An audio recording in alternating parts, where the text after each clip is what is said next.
And now, the Lowe Post. Welcome to the Lowe Post podcast, where it's Monday morning and I wanted to save my trade deadline buzz predictions, whatever podcast for a little bit closer to the trade deadline, but you can't do that anymore. The NBA is too crazy. Monday morning, you just have to get it out. And by the time this podcast is out, who the hell knows what will happen? Kevin Arnovitz, how are you? I'm doing well. How are you? Doing well. God, it just makes me smile every time I hear well. Did you watch the Super Bowl? I did not. Wow. Wow. You are that much out on American football, huh? No, and it's not a statement. It was just like we were calendarizing, my partner and I. It was like this friend we wanted to see, who wanted to have us over. He's not a football fan. Like we said, let's do it early. And I was like, what? And the morning came, and it was like, oh yeah, we got plans, and none of them involved the Super Bowl. So it was just, it's just one of those things. I'm still traumatized from the Falcons loss, and that's going to be like it's like a 5-year deal. Okay, right? I've got another 3 years on the contract of my trauma. I watch one football game a year, and that's the one. I need to read a book about the Patriots or something, because I don't think this is hyperbole. Well, and I say this from a position of almost pure ignorance. What they have been able to do is the greatest accomplishment in the history of American sports to me. Like, the whole sport is designed for this not to happen. Like, I don't even care if they won the Super Bowl last night. They've made 9. Haven't they made like 13 of the last 17 AFC championship games? It's just completely insane. Like, I just don't understand how they're doing this. I don't get it. This is the parity league, right? This is the parity league. This is the anti-NBA. This is one player can't elevate you. You can't concentrate power for very long. The salary cap structure isn't designed that way. Just in general, the whole game isn't designed that way. And I say this as an agnostic football fan. I never had a team. I don't care about the Patriots. If anything, I was kind of a 49ers fan growing up, because my father was Steve Young's favorite teacher in high school. And my dad was actually the 1994 NFL Teacher of the Year. He got to go to the Pro Bowl because Steve Young nominated him for this award, and like got introduced at halftime. So I just kind of cheered for Steve Young. Now I don't care. Like, I'm completely agnostic. I just don't understand. Obviously, I guess if there's one position where the great player can't influence everything, thing doesn't apply. It's kind of quarterback, but you just shouldn't be able to make like 14 AFC championship games and whatever. It just shouldn't be possible. I don't get it. It's amazing. It's incredible. I don't want to talk about that anymore, though. That's it. I'm just glad we got a close game. Everyone is crapping on the game, and I guess it was a bad game. All I want is for a close game. That's it. I'd rather have it be 13-3 with suspense than 45-20 with no suspense. Anyway, before we get to our most intriguing trade deadline teams, do you have any leftover thoughts on this absolutely fascinating Kristaps Porzingis trade from last week?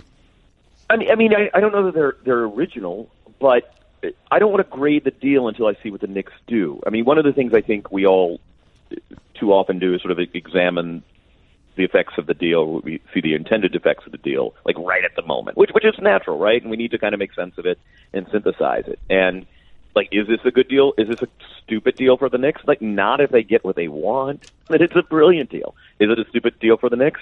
Well, if they don't get what they want, it might very well be.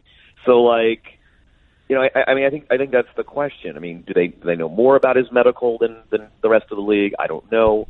So it's just really hard to assess. I mean, I applaud Dallas. They gave up a lot of future assets. But hell, I mean, if you've got Doncic and Porzingis as your linchpins, and they're your assets. Those are your future assets. Very little that you can get out of a first round pick mathematically generally translates into something that valuable. So it's just really hard. Like, I'm kind of, the question is what do the Knicks know that we don't? Which is kind of what you hear around the league. Like, is this a pretext to something really cool for the Knicks, or is this just this completely aspirational thing that will amount to nothing, and this is Charlie Brown and the football? I'm endlessly fascinated by this. To me, the deal is a bet, and here is the bet. The Knicks had, let's say $4 million, $5 million, I don't know the exact number, short of one max contract slot with Porzingis still on the team. That's a Courtney Lee trade, right? So all you got to do is salary dump Courtney Lee. That's going to cost you a first round pick. That is what the Knicks concluded in doing their due diligence on the market for dumping Courtney Lee. They tried to trade him. They in Utah talked about Courtney Lee for Alec Burks, and Utah was like, no, thank you. Alec Burks is on an expiring deal. I don't think a second-round pick was going to convince a team like the Jazz to do that. I don't think 2 was going to. I think it was going to be a first, and the Knicks they took it to the wire, couldn't find a way to dump Courtney Lee without supplying a first. So then here's what you do. Dumping Courtney Lee then costs you 1 first-round pick. So you're -1 first-round picks. And now you have Kristaps Porzingis and a max contract slot. You get Kevin Durant. Let's just say you get Kevin Durant because that's the name everyone's here. So you have Durant, Porzingis, and some cap flexibility and stuff, but you're -1 first-round pick. Now you have no Porzingis, 2 max slots, and 2 first-round picks. So you're essentially betting that plus net gain 3 first-round picks and a second max salary slot is better than Porzingis and 1 max salary slot and -1, or the net gain of 3 picks, as I said before. That's the bet, that the second slot is worth all of that, including getting the picks and losing a great player. Kristaps Porzingis is a great player. I just think that's a fascinating bet, and it says to me, it's not even about KD. Now, it's about KD, and we can talk about that later. It's about the second slot. It says to me that you have to have intel about either who you can get with the second slot or who Durant may or may not want in a not who Durant may or may not want. That Durant or player X has told you or mandated to you, or you think he will, that for me to come here, I don't want Porzingis. I want the ability to pick my guy, whoever that is. Now, all of this implies that there's a glorious amount of tampering going on, which, of course, all over the league there's tampering going on. But that's an interesting bet to me because Porzingis plus Durant plus, -1 first-round pick, you have 2 great players. No Porzingis plus 2 max slots plus all these picks, some of which might be good picks, some of which might be bad picks. I don't know. We'll see how good Dallas is. It's just a fascinating wager, right? Right. No, and you can't. Again, it's further evidence you can't isolate even single trades or even single entities in trades. So let me ask you a question: would you have traded Porzingis for 2 first-rounders? Just by probably not. Yeah, sure. No. In a vacuum, you wouldn't. So your net 3, would you have traded Porzingis for 3 first-rounders? It's hard to conceptualize what all 3 would be, but let's say 2 are of the quality. They're all average. Let's say they're all like the 16th pick, right? That's what you're looking at because Dallas is probably going to be pretty good with some downside, but also with some upside. And the second pick is top 10 protected all the way through. And then the third pick is, it's obviously a Knicks pick that now exists and is their property. So it's a bad pick probably, or maybe it's a good pick because they get Durant. I don't know. No, I don't think you trade Kristaps Porzingis for 3 middling first-round picks. Yeah, and Dennis Smith only being incidental, although I think he could still be a very nice player. I'm glad you brought that up because I think the league collectively went out on Dennis Smith too fast. And I agree. I get why, look, he holds the ball. His decision-making is a little bit suspect. Obviously, there may have been some sort of ego-ish issues, not wanting to, not feeling hurt that the organization moved on to another primary ball handler who, by the way, is way, way, way better than you and it's not even close and deal with it. But I still think Dennis Smith has a chance to be a decent NBA player. And of course, the Knicks famously picked Frank Ntilikina over Dennis Smith. And I think after a year and a half of watching both players in the NBA, I think Dennis Smith now stands as the better prospect. Now, Ntilikina is already a good defensive player. Dennis Smith is not really good at anything yet, but Ntilikina is so unconscionably bad on offense through a year and a half, and you want to tell me he's young and he'll grow into it and he shows flashes, that's fine. He is essentially one of the 3 or 4 worst rotation offensive players in the NBA. Dennis Smith at least can do some stuff on that end of the floor that intrigues you. So I think he's passing Ntilikina as a prospect. Now that race will go neck and neck maybe, but I just think I'm glad you agree. I think the league went out on Dennis Smith too fast. I like a point guard who kind of relishes drawing contact. And something I've always admired about Smith's game, even going back to college, is that he's just a guy who will draw contact. His free throw attempt rate doesn't really reflect it too much now, but he's still a profile of a guard I like. And I agree with you. He holds the ball too long, and he's dribble happy. And by the way, that defines 2/3 of the point guards in this league under the age of 25, if not more. It's just interesting to me because, so he goes to dinner with Phil Jackson. Jackson orders the octopus because, as if it's one's aversion or willingness to try it is a statement of largeness, and he's really grossed out by the octopus. Tells the media this. What impact does it have on Jackson? I don't know. Like, if an octopus is delicious, you've been to Croatia, and had Dennis Smith ordered the octopus and enjoyed it boldly with Phil Jackson, would he have already been in New York, Nick? My in-laws would not have accepted me if I didn't try and like octopus. It would have just been like... Exactly. You would have been playing for the Mavs and unhappy. It would have been, please get in this car to the airport. We are not going to see you again if you don't try octopus. Octopus is delicious, by the way. It's delicious. It looks gross, and the one part that cutting into the bulbous head kind of still grosses me out, but it still tastes good. Obviously, look, there are so many human dynamics to this. Like, as you said, what do the Knicks know? Now, it's been obvious for a year now that they know they at least have a chance at Durant. Now, what kind of chance that is depends on who you talk to, and I'm not going to sit here and reconstruct all the third and fourth hand buzz that's floating around the league. They know they have a chance. That's all. It may be a good chance, maybe okay chance, maybe slim chance. I don't know. There's a stat I want and will never get because it involves going deep into the heads of free agents. It would be very cool to have information, data, whatever, of the last 10 years. I want to know the moment these guys make the decision. And they'll never tell you. And you know, decision-making isn't a binary thing.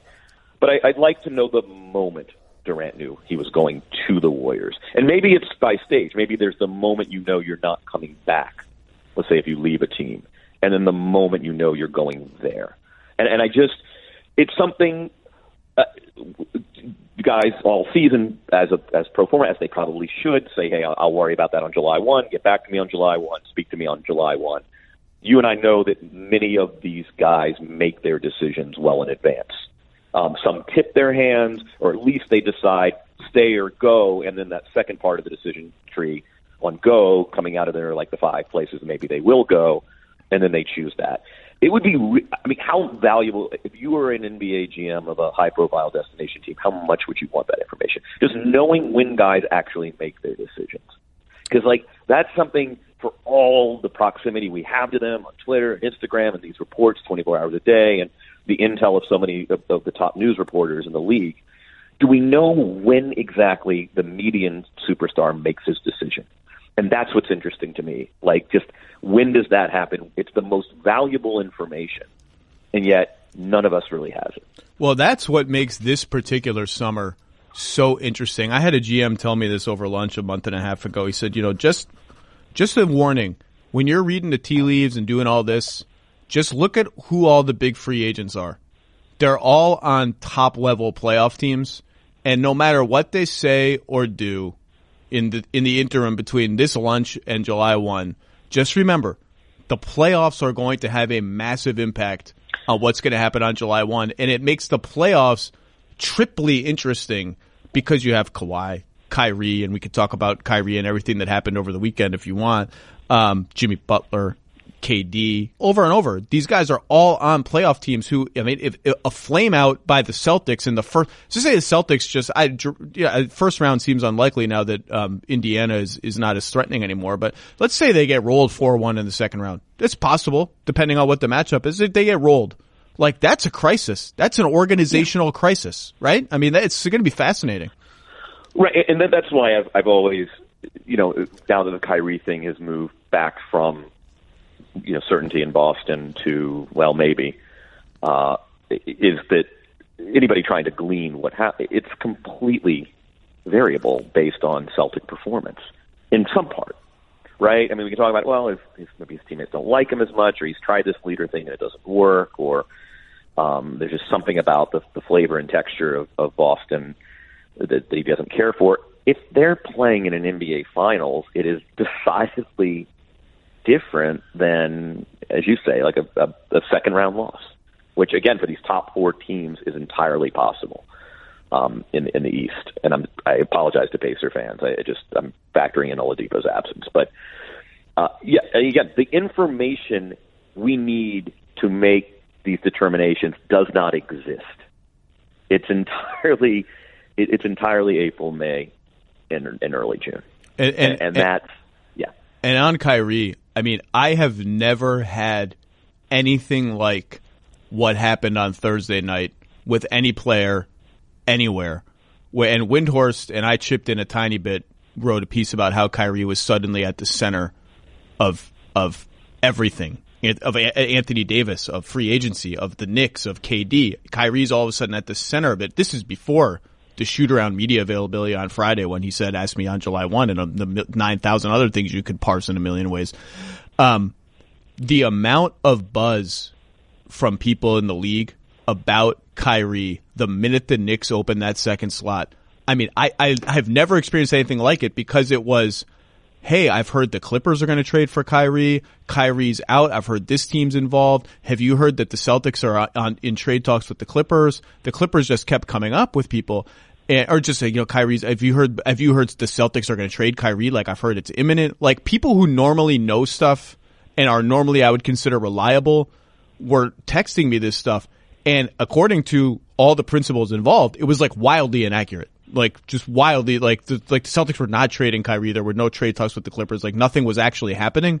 But, and that was, I will always remember that night, sitting in a hotel in Cleveland, of all places, with no game in Cleveland, no front office people in Cleveland for me to hang out with because they're all out of town scouting. It's minus 10 degrees, and digesting all this information. And it will always be my reminder of, like, the echo chamber in the NBA can get so frothy and sometimes so off. Now, obviously, there's some base level of reason why this Kyrie buzz is out there, and then it was amplified the next day.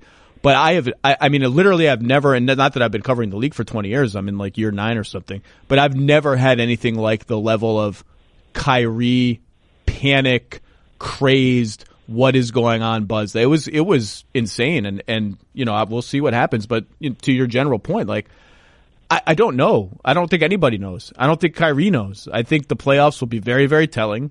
And I don't remember anything like this Anthony Davis situation, which has tentacles touching so many teams and so many players. And obviously the Celtics want a chance to go get Anthony Davis. And the leverage plays are just fascinating. Like, the Lakers see the Kyrie uncertainty, which Kyrie then verbalizes on Friday, and their leverage play with the Pelicans is, hey, if the Celtics fall away as an option and they're not there on July 1, you're not getting anything better than what this offer is that's on the table right now.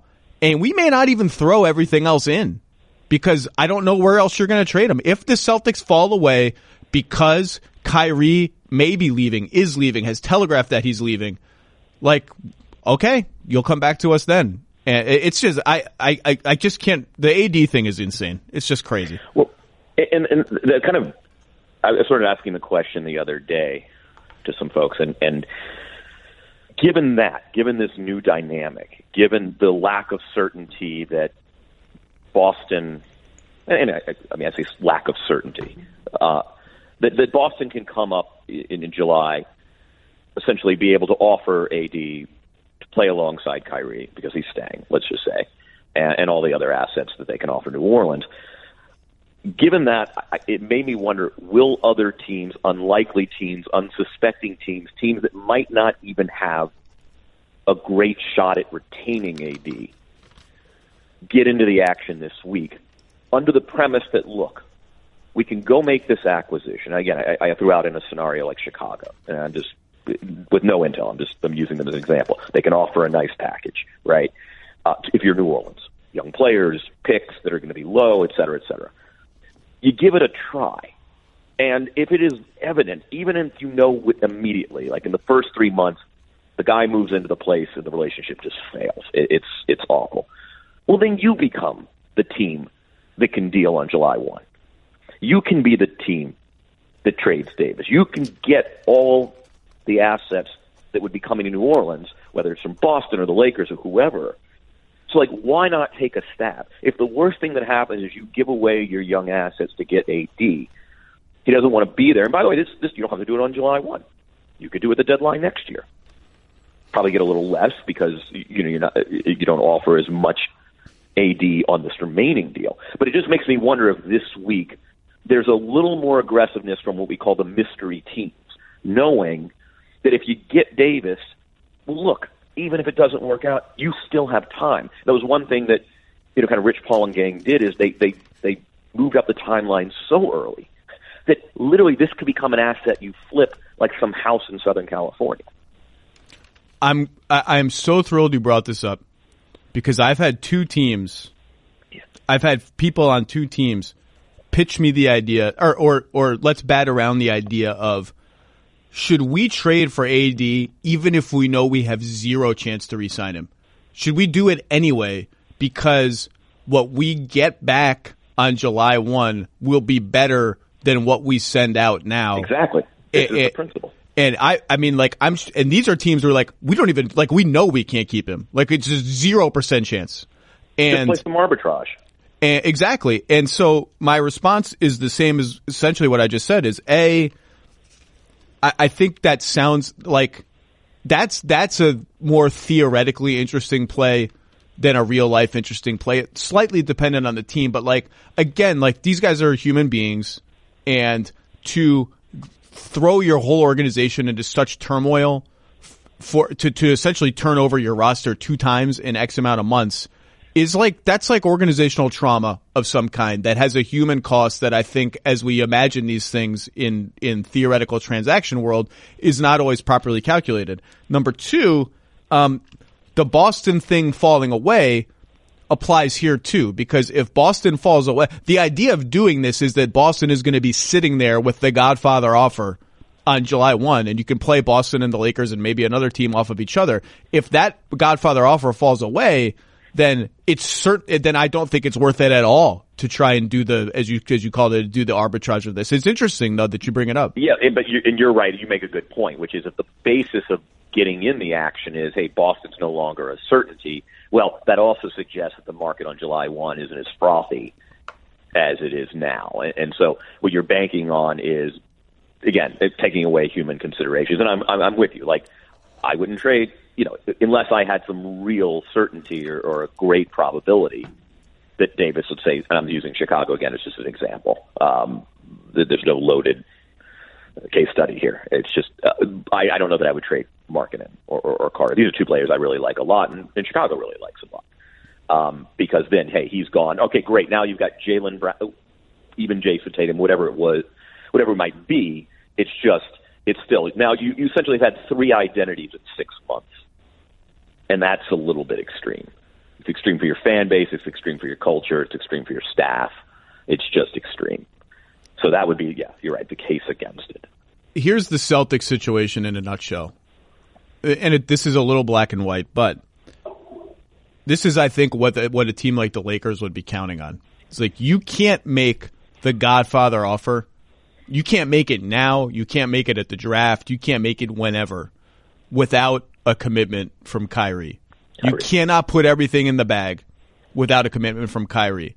But you can't get a commitment from Kyrie. Maybe. This is all theoretical. Maybe you can't get a commitment from Kyrie without getting Anthony Davis on your team first.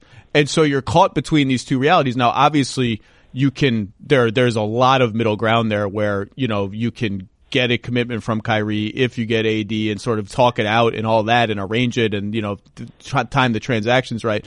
But that's the sort of basic reality, whether it exists or not, that the Lakers are counting. It's just the leverage, the leverage plays, the tentacles of this are everywhere, around the whole league. It's just, I don't remember anything like it, but that's not what we were supposed to talk about. Listen up, people. We have a big favor to ask, and we promise it won't take up too much of your very valuable time. Our show is supported by some fantastic sponsors. You know that, right? Well, we'd love to hear your feedback. Head to podcastlisteners.com and fill out a short, anonymous survey. That's it. We swear, nothing else. Again, that's podcastlisteners.com. There's 2 trade deadlines going on. There's this, and then there's all these other teams doing normal trade deadline stuff. We got Rodney Hood for 2 second-round picks and some other stuff. It's just 2 separate NBAs. So the goal of this podcast was, let's pick our 3 most intriguing trade deadline teams as we do our 5 most confusing teams before the season and yada, yada, yada. Kevin Arnovitz, I will let you lead. Who is pick any of your 3 or your most intriguing or whoever. Who's your intriguing trade deadline team as we are 72 hours out? All right, in no particular order, but one of mine is the Sacramento Kings. And the reason is, right, so there are three ways you can acquire a star, right? Free agency, the draft, and the trade. It's sort of GMing 101. I mean, I should say there's probably a fourth, which is, paying non-star money to a star and then calling him a star. So that's number 4. But let's just, for the sake of this exercise, it's the first three. And, I think, and for a lot of teams, the truth of the matter is, something we don't talk about a lot is that for basically 25, 24 teams in the league, most cases, number 2 is off limits. You can't, or number 1 is off limits. They can't acquire a star in free agency. It just doesn't happen. And the GMs of these teams are always eager to remind us of this, that they are just at a certain disadvantage. Their market is not a destination. They don't have the capacity. They have to either draft guys and groom them into stars, or they have to trade for them. And so, I think with Sacramento, if they're ever going, they've got guys now that are slated to become stars. I mean, De'Aaron Fox is fantastic. Bagley looks like a really nice player. We'll see. They have some really interesting young players that are going to be very, very productive, and then some already are. I mean, we forget this is a team that is above 500 on February 4th in the West. But, now would be a time where, hey, can we add another impact piece? And boy, what will we have then? And so I'm curious to see Sacramento, they're one of the few teams with cap space. They have really valuable expiring deals. They have Shump. They've got Zach Randolph. They don't know he's not expiring. They don't know, so what the future is for Willie Cauley-Stein, given that they have bigs. And by the way, if you've not watched Terry Giles, work out of the high post and pass the basketball and do all kinds of skilled big man things, Zach, I am on the Harry Giles. I'm becoming a believer in the Bagley Giles front court. I love it. And so, but they've never had a 3. And I think we overvalue the distinction between 2 and 3 these days. I think, 2 wings. But do they get in on, do they look at Harrison Barnes? Particularly if Barnes, he's got 1 year option. I don't know are you Barnes, do you pick up the 25? There's a lot of money out there. I mean, you're Harrison Barnes, and in average year you might not get your 25, but do you pick it up? That's a question, and obviously one that would impact any trade. Otto Porter's another guy.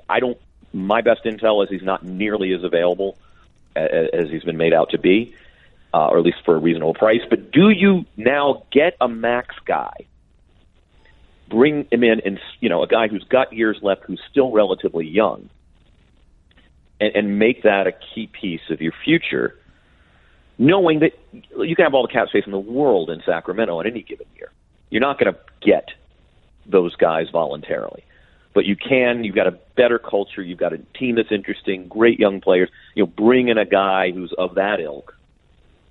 You've got the money, and just acquire it that way. And that's what I'm watching with Sacramento. Yeah, and they'll probably get in on the action. They've got some smaller deals, and they've got expirings. They've got things teams want, to say nothing of space. And so, but they're an interesting team to me for this reason. If they did nothing, I would be absolutely blown away, if only because they are the only team with cap space of any meaningful amount. And so they will, at the very least, act as a third-team facilitator by taking on some money. Barnes is really interesting because, as you said, he has this player option. I wrote this on Friday night that the Mavs, I think, are slated to have about $10 million in cap room if Barnes and Dwight Powell are on the team and pick up their options, and Powell obviously will. Barnes is a more interesting case we could talk about.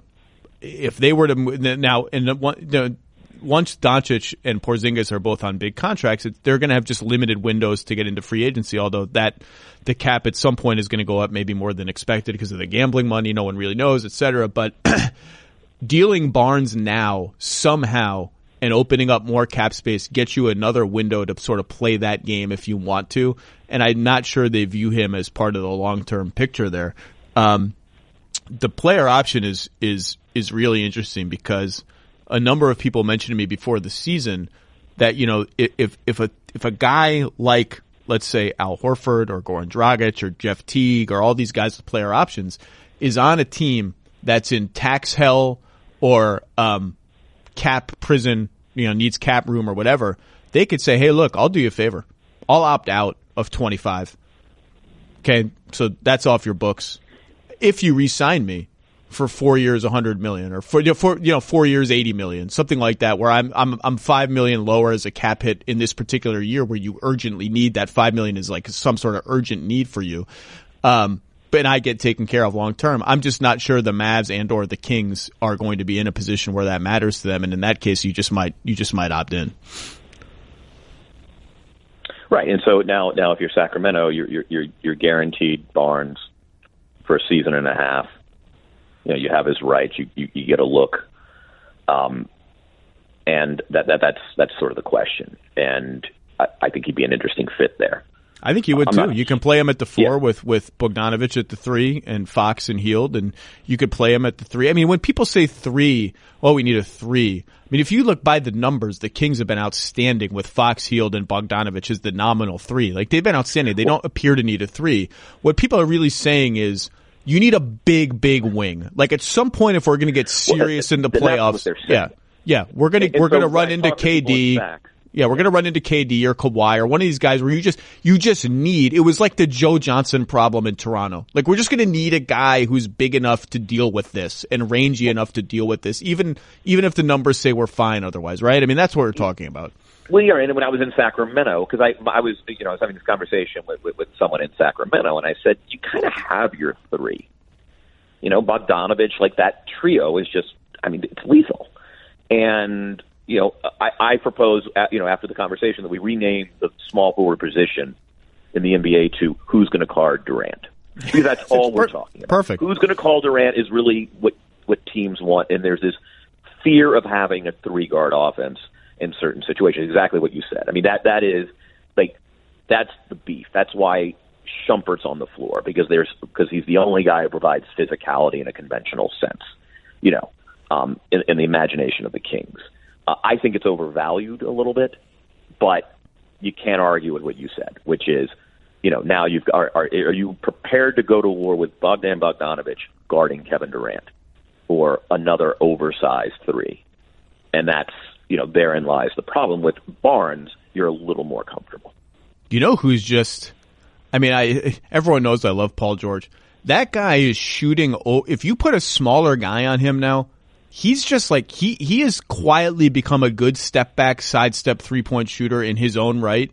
Like, he's just, if you put a smaller dude on him, like against the Celtics yesterday, they had Marcus Smart on him. Now, Marcus Smart is a fire hydrant, but he's not as tall as Paul George or like whoever else.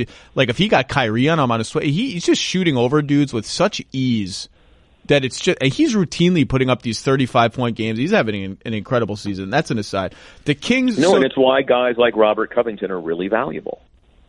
Right? Yeah. We've gotten to the point where, though, we've kind of leveled the distinction between 2s and 3s or 3s and 4s, that at the end of the day, you need size on certain nights against certain guys. And the interesting thing is, it's not that often. You can coast through the regular season playing a 3-man who's 6'4", 6'5", and you can probably, it will not have impact 80% of the time.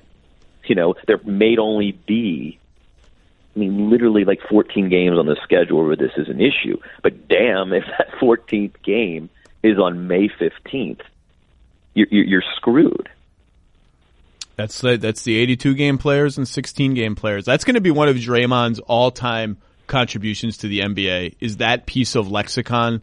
It was never verbalized so well as when he said there are 82-game players and there are 16-game players. We got a bunch of those, and a lot of teams don't have a bunch of those. And it's really perfect. It's not as good as Ball Don't Lie, which is Sheed's contribution to the lexicon. People, here's a quick and free way to finally stick to your New Year's resolutions if you've stopped going to the gym and all that. Start listening to podcasts on Spotify with more than 150,000 podcasts, including Oprah's Super Soul Conversations, The Tim Ferriss Show, Happier with Gretchen Rubin, The Nutrition Diva. I could use that one, honestly. And also The Lowe Post and a lot of other ESPN podcasts. You can learn how to balance a budget, balance a diet, how to feel balanced while meditating. Balance is very important. All podcasts on Spotify are free.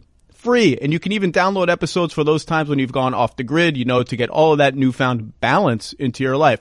So start the year off right with podcasts on Spotify. Last thing on the Kings.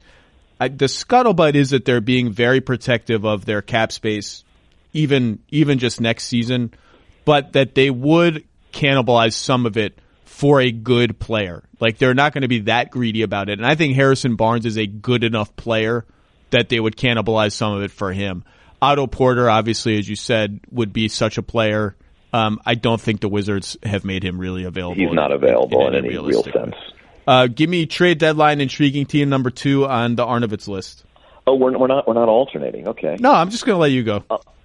The Clippers. Ooh, not on my list. Go. Tell me why. The Clippers are in a really interesting situation, right? So they're fighting for the 8. I don't think many of us had them in the playoff field. They've been a nice overachievement story. They're nights they look like crap against Atlanta the other night at home. They lost. And their nights they're really exciting and interesting, and we all enjoy the development of Shai Gilgeous-Alexander, and they got guys who just kind of buy in. It's a likable team. Great.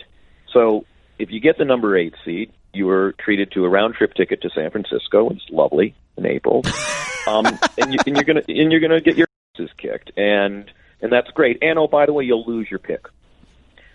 You've demonstrated some good taste in the upper middle or at the bottom of the lottery. You were able to finagle Gilgeous-Alexander. I'm not saying you don't want to make the playoff, but on top of that, Steve Ballmer is not an owner, unlike the folks in Orlando who would really love to see $3 million in revenue out of 2 home games and kind of get people excited again about basketball experience in their city. They shouldn't care about that. You also have kind of a great confluence of an asset, which is you have an expiring deal, but one for a very good contributing player in Tobias Harris. And you also have a situation where it is a seller's market. There are a lot of teams who still think they're in this race who want help. So my question is, buy, sell, or hold. And, the Clippers won't do much of anything. They're going to be pretty quiet. Well, why? I mean, because here's the thing: unless your plan is to re-sign Tobias, but then okay, if that's the case, you don't want to part with him. You don't want to lose his rights. I mean, this is a bird you want to have in hand. And if that's the case, great. Then you're committed to Tobias Harris. I'm not a huge Harris guy. Like, he's had a great season. I like the player. I think he's a good, and I don't tend to like speaking this language very often. He's a good number 3 option. I don't really kind of buy the option thing. But if he's not, if the thing is you're going big game hunting and it's Kawhi and KD and now Kyrie's in play and all this other stuff, and there are other teams, say that, whether it's the Brooklyn Nets or the Utah Jazz, who have designs on Harris and are going to be on his doorstep at July 1, why go play in the market? I mean, what? So you suffer the indignity of having your best player leave after you've made him central to your campaign, and for the last 8 weeks of the season, you're without his services. You float back down to 10th place, and by the way, for him, you probably get some nice assets because he actually is a guy who could go. He's not we'll take your expiring Iman Shumpert, Zach Randolph, and Tobias Harris can help a very good team a great deal right now. And I just think the same thing with Pat Beverly on a smaller scale, right? Like another guy they have who you're telling me you can have one of the best point guard on ball defenders in the league who also shoots with good proficiency from 3, and is just a bulldog. I'll talk about a 16-game player, like Pat Beverly. And so that's the question for me is, what are the Clippers going to do at the deadline? I'd be sellers and then get back in the draft. I 100% agree with you. I've been saying it all year. In my little trade buzz thing on Friday, at the very end, I said, I still think the Clippers should at least see what they could get from one of their veterans, blah, blah, blah. 100% they should be sellers. They're deep enough they can trade one of these guys without hurting their current team if they really want to stay in the 8th seed all the way through, with the exception of Harris. Harris, to me, I said this last week, one of the more intriguing ways to frame this deadline, talking to people around the league, was who's maybe gettable that we don't necessarily think is gettable. Like, we know all the seller guys who are out there. And Tobias Harris was a theoretical answer, not based on intel, a theoretical answer people outside the Clippers would give a lot of, like, would they do it? He's expiring. He's good. The right team that needs him now would also value his bird rights to re-sign him, and view him almost as a free agency acquisition.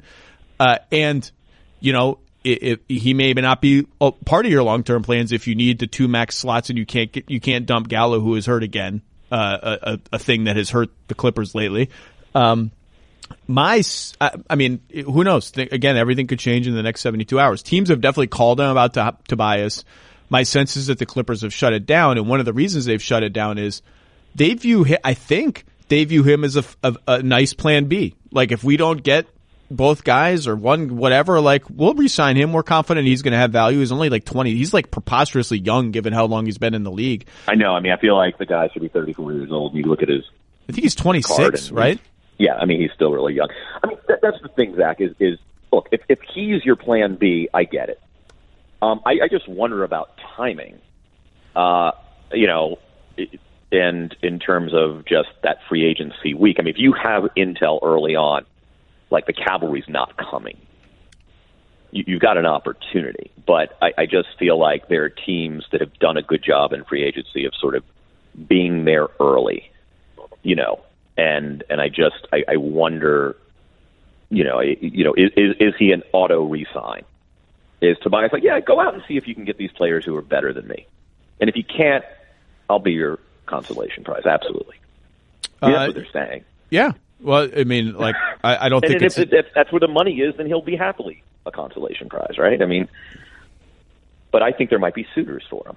There will, for sure there will be suitors. I mentioned Utah on Friday. Utah would 100% be a suitor for him. There will be suitors all over the league for a 4 who can shoot threes and break people down off the dribble. Now he's playing kind of a 3.5 this year. Now he's their starting 4 with Gallo hurt, but I think teams will view him mostly as a 4. And a big wing in the case that you need to sort of juggle the matchups that way. Look, maybe the plan B thing is a bluff. Maybe it's not real. Maybe that's the Clippers posturing in the market to try and juice up the offers they can get for him. I don't know. You never know this time of year. The other dilemma for them is, like, all of these guys we'll talk about, like, they're not going to get anything good for Avery Bradley. I don't think you get a first for Patrick Beverley. I think the Rodney Hood 2 seconds that now the standard. That's going to, like, I think that's what Orlando's going to run into with Terrence Ross. Is I don't think they're going to get a first for Terrence Ross on it expiring. I just don't. Maybe they'll impress me and do it. I don't think they'll even get like a fake first. I think it would be 2 seconds. I think we get 2 good seconds. Like Memphis gave up 2 good seconds for Justin Holiday, who's not as good as Terrence Ross. I don't see a first. Maybe Orlando will prove me wrong. It's totally possible. I don't see a first. Same for Beverly. And in that case, is it really worth it? The one guy who you could 100% get a first for is Lou Williams. 100%. They'd get a good first for Lou Williams. Unprotected first for Lou Williams. I think so. Because he's on such a good deal. Because he's good, and he's on this crazy good contract where it's $8 million this year, $8 million next year, $8 million non-guaranteed in 2021. It's a crazy contract. Brilliant extension that the Clips signed him to. And if he wanted to lock in the money because he liked it there, good for him. The Blake Griffin trade telegraphs it like, I don't care how prominently you're featured in our marketing. I don't care about anything. Like, we'll trade you for a good deal. We'll trade you. That's the guy, but that's the one that really hurts their team. He is super valuable to their team. They are not in the playoff race without him. It's going to cost you a win or two to trade him for future assets now. So I don't necessarily see a deal in that Lou, Avery, Beverly, nexus of sort of decent veterans on semi-expiring, or because Bradley's not guaranteed for next year mostly, contracts. And that brings you back to Tobias. My gut is that we don't see any of these move because the price just won't be right. But I agree with you. I would 100% try if I were them. But I might take a couple of seconds for Beverly. In so far as, Gilgeous Alexander's obviously your future.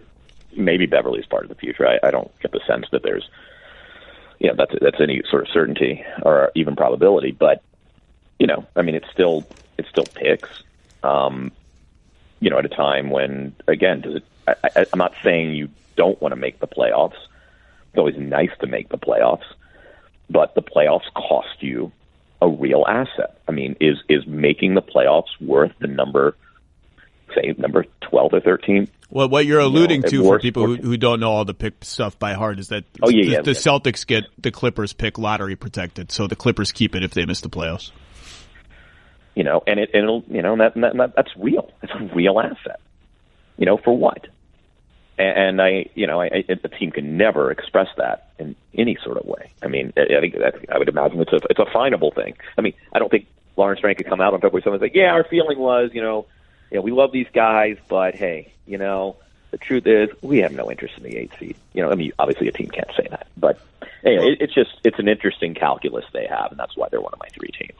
If LeBron is playing every game for the rest of the season, or every game but 3, if this sitting out the Warriors game does not portend a pattern of sitting out regularly, then I think the odds are against the Clippers making the playoffs and holding on to the number 8 seed, because I don't see them passing Houston or Utah, or, the Spurs have been pretty damn good for the last 6 weeks. Like, I don't see any of those teams falling out. So to me, if LeBron, the Lakers are 1 game out in the loss column of the Clippers, the Kings are sandwiched right between them. That win the other night in overtime in the Lakers-Clippers game, the Lakers win was like a kind of a big win. And, a huge win. Yeah. And so I think if you think LeBron's playing the rest of the season, I think you have to view the Clippers as less than 50-50 for sure to get into the playoffs. Listeners, I like anything that can save me time in this crazy busy world we all inhabit. Getting tickets online used to be a time suck. Oh my God, there's 100 sites on the secondary market. Did I check them all? Oh, I forgot to check that one. Am I getting a bad deal? Did I get the best deal? All of a sudden, 2 hours have been vaporized out of my life that I did not have.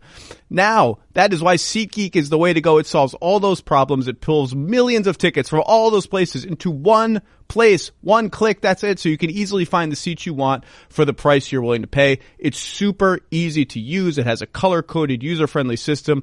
Green dots for good deals, red dots for less good deals. It's easy to see where the seats are, toggle between dates, all of that. It's designed to make your life easier. Plus, every purchase is fully guaranteed, so you can shop for tickets on SeatGeek with confidence. It should be your go-to ticket source for everything: sports, concerts, comedy, Broadway, whatever you want. Best of all, my listeners, you wonderful people, get $10 off your first SeatGeek purchase. All you have to do, download the SeatGeek app, enter promo code Lowe, Lowe, my last name, the name of this podcast. That's promo code Lowe for $10 off your first SeatGeek purchase. SeatGeek, life's an event, and we have the tickets. Who is your third team? Because I will determine which team we're going to talk about if depending on who the team is. Houston Rockets. Okay, we're not going to talk. We'll talk about them later. Can we talk about Orlando? Because Orlando is the team on my list that I want to talk about. Orlando. We just alluded to Terrence Ross now. I think he's for sure available. Whether they get the asset they want, because they'll say, he's been our best player off the bench all year. He's shooting in the high 30s from 3 on a lot of attempts. He's a kind of player that every team needs, a shooter who moves around a lot, blah, blah, blah. I don't know if they'll get the price. They're sitting here with Nikola Vucevic, an all-star, deserving, on an expiring contract, which obviously means you have 2 choices. You lose him for nothing or you pay him a lot, because he's going into the market at the exact right time, 28 years old, in his prime. Someone is going to pay him a lot of money. It only takes one. And even in a league where centers are allegedly, they're overstocked with centers and this and that, what he can do as a shooter and a passer makes him special for his position, despite his defensive limitations. He's going to get paid. And also, I think the lesson of a lot of contracts is, look at the Drew Holiday contract or the Kyle Lowry contract, or you could pick a lot. Even when there doesn't appear to be a robust market for a very good player, even when there may not even be one other suitor left who's going to pay Drew Holiday or Kyle Lowry or player X to 25, 30, whatever the big number is, teams still kind of take care of their own guys. You still pay Kyle Lowry 3 years, $100 million because he's Kyle Lowry. That was always interesting to me, is the Lowry thing, right? He didn't really have any other suitors at that level. He just didn't. And Toronto took care of him.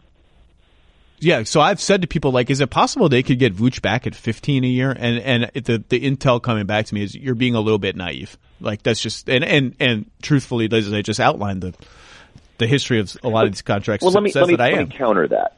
And again, I've always subscribed to all it takes is one, but he's a big man in a market that has demonstrated, and I know there's a lot more money out there, but a market that's demonstrated that big men just aren't as coveted as they used to. It is now being perceived as a mercenary position. You can go get a big at a reasonable price. It does not need to be on a long-term deal. It does not need to be on a heavy deal. And yes, this guy can score the ball. But are you going to give a center who has defensive liabilities, who will turn 29 the second week of the season for his 29th, 30th, 31, and 32nd year on this planet. Are you going to make him a cornerstone? Are you going to let him eat up just under a quarter of your cap space, or for that matter, a fifth of your cap space? Let's say still 20% of your cap space. I think it'll be. It and could be. You could argue. You and I did our love letter to Vooch last time. You could argue it's going to be less than that. I mean, is the cap's 109 next year, projected 118 the year after. It could be 125. Like if you get a guy at 20 a year, that could become 1/7 of the cap by the time that contract is in its middle years. You know what I mean? It really could be. $20 million ain't what it used to be. You're right. So they got Vooch, and to me, I'll just never stop beating the Aaron Gordon is an important trade chip in the NBA drum until he's actually traded. Aaron Gordon makes 21.6 this year, 19.9 next year, 18.1 the year after, 16.4. Remember what I just said about in 21-22? Yeah. What the cap is going to be, possibly 16 million of the cap is going to be, if Aaron Gordon develops, he's only 23, I think. That 16.5 is going to be a very good contract, which maybe mitigates against trading him now. His trade value is only going to increase if he gets good in that. And by the way, without Gordon and Vucevic, the Magic are like, with replacement level players in their places, the Magic are, or with the Magic's replacements in their places, the Magic are the worst team in the NBA, or they're in the nexus of hell with the unwatchables, the Knicks, the Bulls, the Suns, and the Cavs. But I love the Hawks are no longer an unwatchable. Yeah, as I said it last week, if you told the Hawks brass there are going to be 4 teams that are like significantly worse than you, like significantly, you're not even going to sniff the conversation to get into. And by the way, one of them's not going to be the Kings. Yeah. They would have thought you were great. So take all that. What's interesting to you about the Magic of all I just said? Just, they really, in answering all the questions you posed, they really have to answer who they're committed to going forward. And this has sort of been the riddle in Orlando for a long time, which is, who's really good here? Who are we going to build around? Who's going to reveal himself as just sort of a tentpole player here?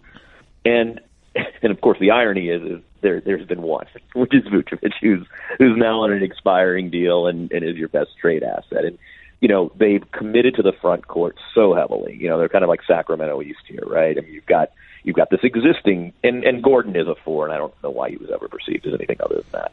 You could even argue that there are nights where he's a 5. That's probably stretching it a little bit, no pun intended. Do you like Bamba? Do you like Isaac? By all accounts, you've expressed that in your personnel decisions. But if that's the case, that's the case. Gordon. I mean, they've got 4 guys under the age of 30 who project to be really either serviceable or very good bigs in this league, depending on your evaluation. And it's just like it's loaded up. I'm with you on Ross. I think the notion of the sniper from the perimeter who can give you some depth in the playoffs probably isn't as valuable an asset now as it was. I mean, there was a little run on Korver, but the idea that you're going to get really great stuff in return for that guy. There's also, by the way, I'm glad you said the P word, because there are a lot of people around the league who would view Ross as like, looks good in the regular season. What's he going to do in the playoffs when he's got to guard elite players or really good players every second he's on the floor?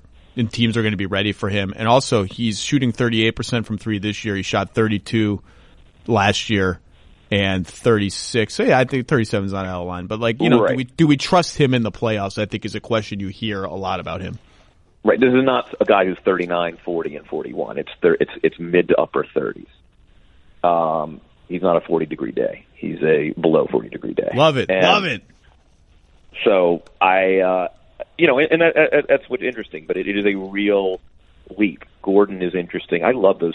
That was like the Al-Farouq Amino deal, obviously on a much lesser scale, the kind of the decreasing salary over time. It's really interesting. I wonder if we'll see a lot of those this summer with the notion that, hey, take our space now, but don't eat it up later, if we'll see more of those deals. I'm also curious, talk to agents, and do you like that for your client?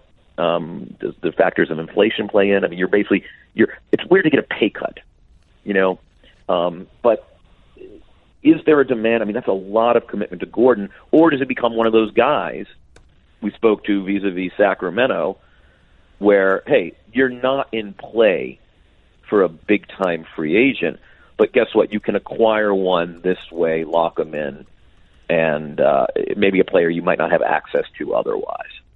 And but I don't know. I don't. Are there teams out there hankering for Aaron Gordon? I keep asking that question. I'm not getting a lot of affirmatives, and I don't think it's because they don't like the player. I just don't think he's in the imagination. I mean, of kind of teams as they build out.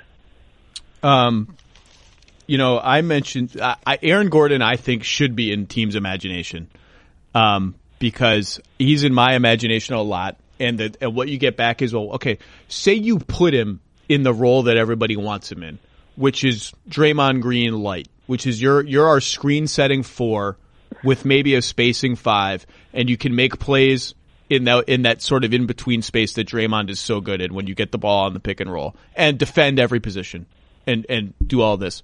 Like, so the question comes back, okay, is he really that good of a playmaker? Like, what proof do we have of that other than a month or so? My question. Right. Is he a good enough shooter where you care about him on the perimeter? Obviously, Draymond is not, but Draymond is such a genius and such a brilliant screen setter, passer, all of that he works around it. Is he a good enough defender?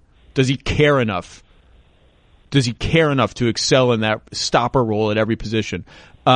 Or does he still want to be Paul George? Does he still want to be LeBron? Like, can we get that? Can we get past that and make him what he's destined to be in the NBA? And even if you get there, is he good enough at all those things that he really moves the needle? I would still take a shot on the answer to that question being yes.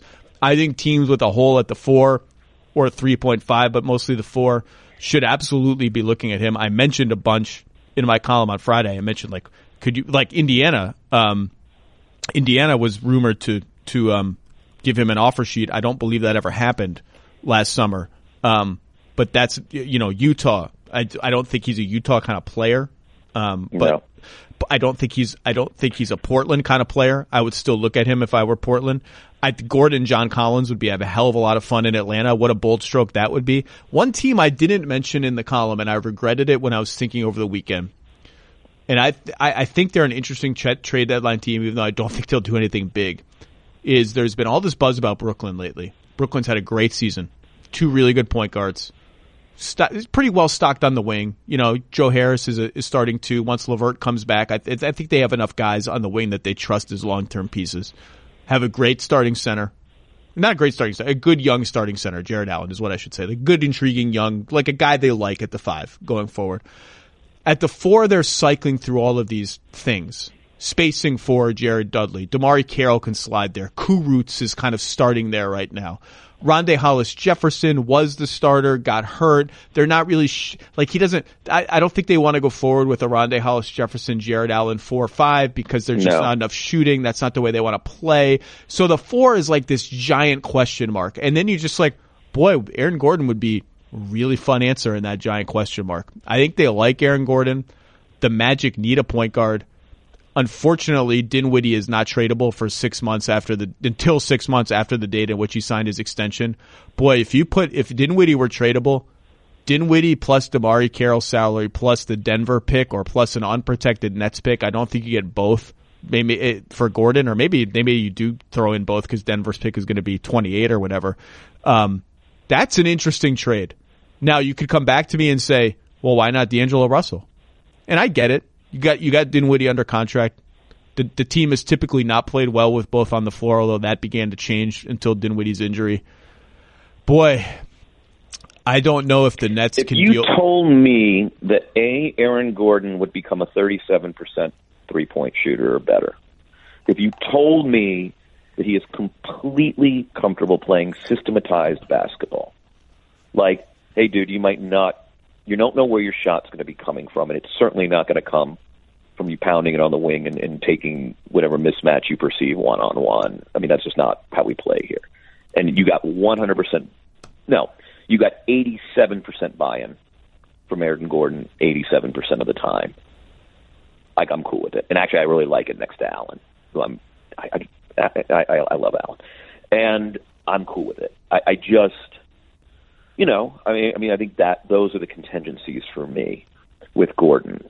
I think he's got the tools to be a great defender and the athleticism, obviously. I'd be lying to you if I said I've seen it. Have you seen it? Seen it in stretches, not consistently enough. Not consistently enough. But I think he's already a good defender. Good. I don't. Great is the gap between good and great is what you pay the max salaries for. And that's it. I mean, I don't see the Nets doing this, to be clear. This is not. There's no buzz about this. I'm just making this up as a fake trade. The Russell thing, I just don't think a team that has come from the depths of NBA hell and has snagged him in what now looks like a genius opportunistic trade, groomed him, and and pushed him to put the work into an all-star. You're almost homegrown all-star. I just don't think you can deal with the political. I just don't think they're ready to have the political or fan fallout of almost making the equivalent of like the Michael Carter-Williams trade when the Sixers trade the Rookie of the Year and they just don't care. Like, we don't care what the fan reaction is going to be. I don't think the Nets are in that kind of place. But to me, Aaron Gordon to the Nets is just an interesting fake thing with Orlando kind of in the trade deadline crosshairs. Yeah, it's going to be interesting, man. We got to buckle up. It's going to be interesting 72 hours. I can't wait till it's over. I have my beer. I have my post-trade deadline beer in my fridge waiting, looking at me, winking at me, saying, just wait. 10 p.m. after the trade deadline, it'll all be over. Maybe you've written a column by then. You've already watched the game then. It's winking at me. Every time I open the fridge, it like smiles at me. It's there. I just love the fact that you're practicing abstinence until then. That's just kind of fun. Well, I mean, once we got to 9:45 p.m. last night, I felt pretty confident we're not going to have a trade, and I'm gonna flip on. The Super Bowl was already on in the background. I'm gonna put my phone down. I'm gonna open a beer, and that. So I can't claim complete abstinence, but that one is winking at me and it's waiting for me. All right, I have to vacate the studio because we have another podcast coming here. Kevin Arnovitz, it is just always such a pleasure to talk to you. Almost nobody, if not anybody, knows this league as well as you do. It's just a joy to talk to you. Thank you for coming on. Sir, thank you for having me.